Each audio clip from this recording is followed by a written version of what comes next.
Tratemos então agora do artigo 150 do Código Tributário Nacional e do chamado lançamento por homologação. O artigo 150 trata de uma modalidade de lançamento no âmbito da qual toda a atividade, de fato, é feita pelo sujeito passivo. Se nós entendermos o lançamento nos termos do artigo 142, aquele procedimento destinado a verificar se aconteceu o fato gerador, a quantificar a matéria tributável, identificar qual é a alíquota aplicável, calcular o montante do tributo devido, tudo isso, do lançamento por homologação, é feito pelo próprio sujeito passivo. Então vamos escolher como exemplo o imposto de renda das pessoas físicas, que no Brasil atualmente é sujeito ao lançamento por homologação. O contribuinte baixa o programa ou o aplicativo no site da Receita Federal, instala no seu computador, ou ele pode fazer online, mas ele insere nas fichas, nos campos, nos formulários, as informações sobre o que pagou para médicos, para odontólogos, para planos de saúde, para a escola dos seus filhos, quantos dependentes tem, qual o seu endereço, se é casado ou não, qual o seu patrimônio, quais os bens que ele já havia declarado no ano anterior, que ele vendeu e a quem e por quanto, quais bens ele comprou, de quem e por quanto. Tudo isso o contribuinte, por sua própria conta, informa, o programa calcula o montante devido e o contribuinte declara e transmite essa declaração para a Receita Federal e já paga o valor que ele próprio apurou, que pode estar certo, pode estar errado, a Receita Federal só vai conferir isso depois. Ela confere e como só quem pode fazer essa atividade é ela, juridicamente, só quem pode lançar é ela, a autoridade administrativa, ela confirma, ela ratifica, ela chancela, ela homologa aquela atividade e a partir de então a atividade considera-se feita por ela. Há um exemplo que pode ilustrar o significado da homologação nesse caso, que é o do processo civil. Se nós pensarmos em para que serve o processo? Ele serve para encerrar um litígio, compor um conflito, pacificar uma situação, aplicando o direito ao caso.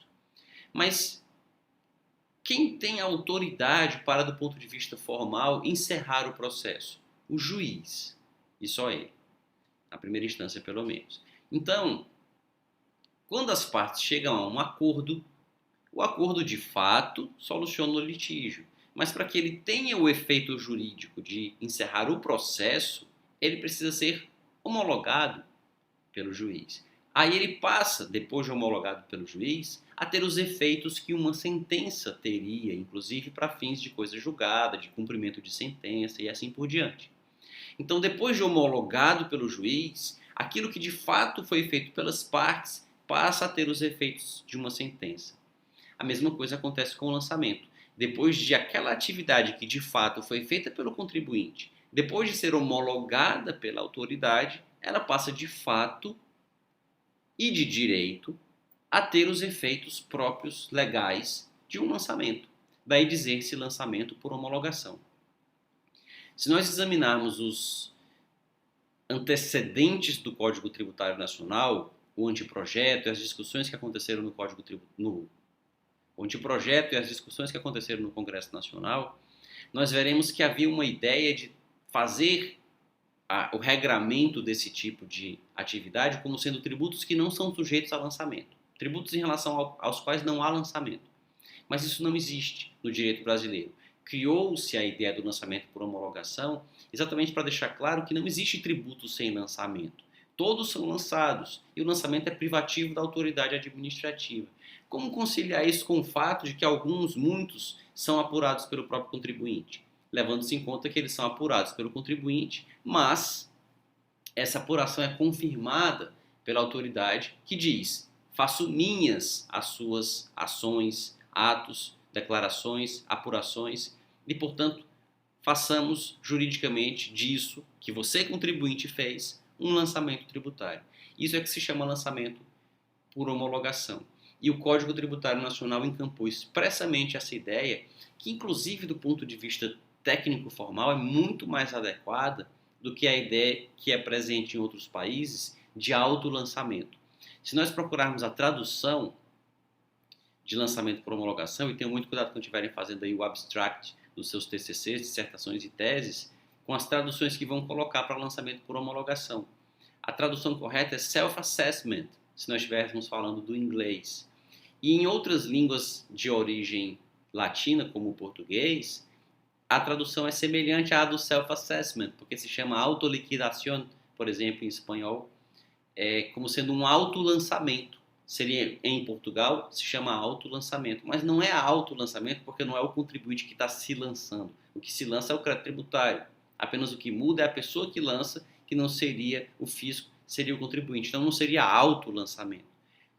Mas mesmo assim não é o contribuinte quem lança. Quem lança é a autoridade homologando o que ele fez. Tanto que, se ela não homologa e decide lançar revisionalmente uma diferença, ela está revisando aquela atividade que o próprio contribuinte fez e o próprio contribuinte será inclusive multado por isso. Se tratasse de um lançamento mesmo feito pelo contribuinte, o fato de ele cometer um erro não justificaria a aplicação de multas. Do contrário, seria preciso multar também fiscais que fazem lançamentos que depois são revisados e anulados por qualquer razão. Então, não é uma atividade autêntica de lançamento. O que o contribuinte faz, de fato, tem o mesmo conteúdo de um lançamento, mas só quando homologado pela autoridade, ele tem esse efeito. E aqui tem alguns pontos interessantes que devem ser destacados. O primeiro, quando o agente público, quando a autoridade da administração tributária fiscaliza um contribuinte e apura diferenças que precisam ser lançadas, ela precisa abater as quantias que o contribuinte já pagou. Isso é o que consta aqui do artigo 150 do Código Tributário Nacional. Quando diz que o pagamento antecipado pelo obrigado, nos termos deste artigo, extingue o crédito, sob a condição resolutória da ulterior homologação ao lançamento. O que isso significa? Que o valor pago extingue o crédito, desde que o lançamento seja homologado. Se o lançamento for homologado, esse pagamento considerar-se-á extintivo do crédito. Por quê? Porque pode ser que o lançamento não seja homologado, que a atividade feita pelo contribuinte ou pelo sujeito passivo não seja homologada, e aí se faça necessário lançar quantias adicionais. E aí aquele pagamento não terá sido suficiente para extinguir o crédito se ele for maior. E diz o parágrafo 2º que não influem sobre a obrigação esses atos que foram praticados pelo sujeito passivo visando a extinção, então pagamentos que tenham sido feitos, se forem insuficientes, eles não influem, mas eles serão considerados, diz o parágrafo 3º, na apuração do saldo. Ou seja, se o contribuinte apurou o seu tributo, apurou errado, pagou, mas pagou uma quantia insuficiente, e depois a autoridade vai fazer o lançamento de ofício revisional dessa diferença, ela deve abater. Aqueles pagamentos, aquelas apurações feitas pelo contribuinte não são suficientes, não tem o condão de extinguir o crédito, mas elas devem ser abatidas do valor que será lançado. Se o contribuinte entendeu que devia 100 a título de imposto de renda, declarou e pagou esse valor, depois o fisco entende que ele deve 150, o fisco não pode lançar 150, ele tem que lançar 50, porque ele vai abater os 100 que já foram pagos por esse sujeito passivo. Isso não é uma compensação tributária, como equivocadamente se pode entender. Não, se trata de lançar apenas o que falta do que já foi pago relativamente àquele tributo. E o fisco tem 5 anos para fazer isso, é o que consta do parágrafo 4º. Se a lei não fixar prazo à homologação, será de 5 anos a contar da ocorrência do fato gerador. Então, a contar de cada fato gerador, inicia-se um prazo de 5 anos para que o fisco faça o lançamento de ofício revisional. Se ele não fizer, considera-se que ele homologou tacitamente. É a chamada homologação tácita.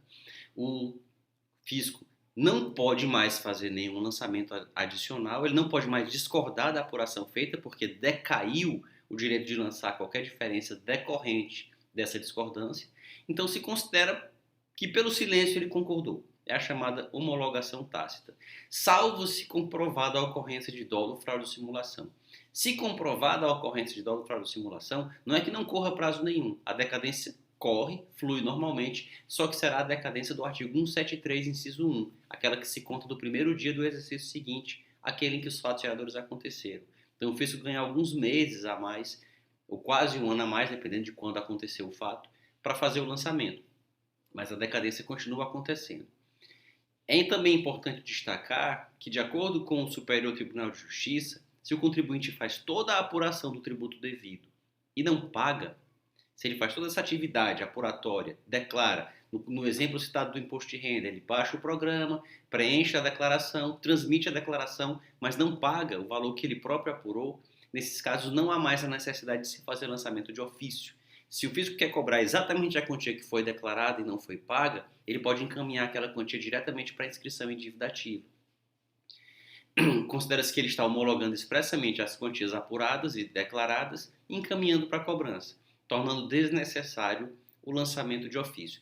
Como via de mão dupla, como consequência, pau que bate em Chico, bate em Francisco, se o fisco não precisa mais lançar, porque já está lançado quando ele homologa expressamente a apuração que o contribuinte fez, nesse caso, então, já começa o prazo de prescrição para o fisco fazer a cobrança dessas quantias. Quando se for examinar o artigo 173 e o artigo 174 do CTN, nós voltaremos a esses pontos com mais profundidade. Mas, por enquanto, nós podemos resumir o lançamento por homologação e suas relações com a decadência e a prescrição da seguinte maneira. Nós sabemos que o lançamento é o divisor de águas entre decadência e prescrição. Ocorridos os fatos geradores, ou a partir de algum outro termo que a lei indique, nós examinaremos isso ao seu tempo quando tratarmos do artigo 173. Começa o prazo de decadência para que o fisco lance. Feito o lançamento, o crédito tributário surge como líquido certo e exigível, a obrigação é transformada em crédito e tornada líquida certa e exigível, e ela pode ser cobrada. E o prazo para isso é um prazo de prescrição.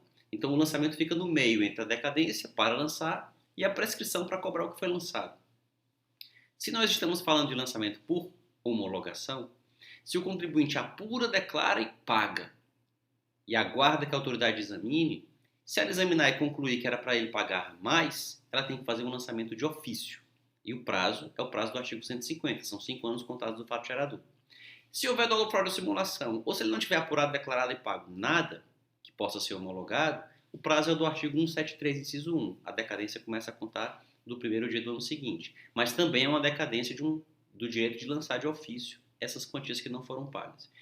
E, por fim, se ele apura uma quantia devida, declara, mas não paga, o prazo que já se inicia aí não é de decadência, é de prescrição, porque se entende que já está lançado, quando aquela quantia é aceita pela fazenda, encaminhada à dívida ativa, e já se inicia aí o prazo de prescrição, que começa ou do vencimento da dívida ou da entrega da declaração, o que for posterior.